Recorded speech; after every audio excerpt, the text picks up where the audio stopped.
right? It was very stressful. And even under all of that pressure and all of that stress, my campus, by the end of the year, we still grew yet again.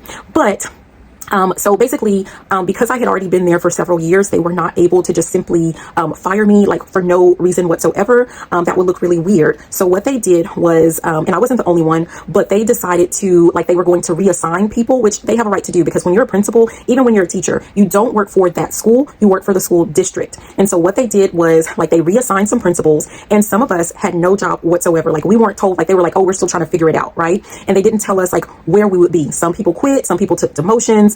I don't know, but basically I had to report to work every day. So school is already out at this time, but I still work, after the students and after the teachers leave. So I had to report to work. I still have pictures. Like, I took pictures of myself in this room, they would have us like in this room, and we would just sit there all day doing nothing. Or like they would send like little petty menial tasks or something like that. So we would have like work to do. And really, my assumption is that it was meant to be like a humiliation ritual type thing. Like, again, like I said, some people accepted demotions, some people went ahead and quit. So it was either for us to feel humiliated, or it was for us to be like in such fear that we went ahead and, left or accepted like, the demotion. So that's what I'm assuming that it was for. Well, I didn't accept any. I wasn't even offered a demotion or anything like that either, because what reason would you have to demote me? And so I actually did, though. I applied for a job in Fort Worth school district, and I got the job, right? But before leaving, I put myself on the agenda for a board meeting to speak to the board.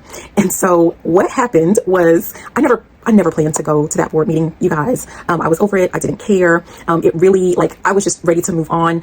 But I did think it was kind of funny. It may have been a little bit childish, but I signed up to speak about hostile work environment, or workplace bullying, or something like that, right? Now, the assistant superintendent at the time, Stephanie Elizalde, she took it upon herself. The way that it was relayed to me was they took it upon themselves to have different principals, assistant principals, just different people to come to the board. I guess it was meant for damage control. So they had all of these people stand up and talk about how great Stephanie Elizalde was, and how great the district is, and how smooth the transition has been with, them rearranging or moving people around, and how people were so honored and, grateful that they were like given their new assignments as, being demoted or, whatever. Like, so all of these people get up to speak, but keep in mind, that was because they were trying to get in front of me getting up to speak about the hostile work environment and tell, my story. I wasn't even there, right? And so what was relayed to me about that, because I wasn't there for that, right? I was at home relaxing. And so what was relayed to me by a coworker was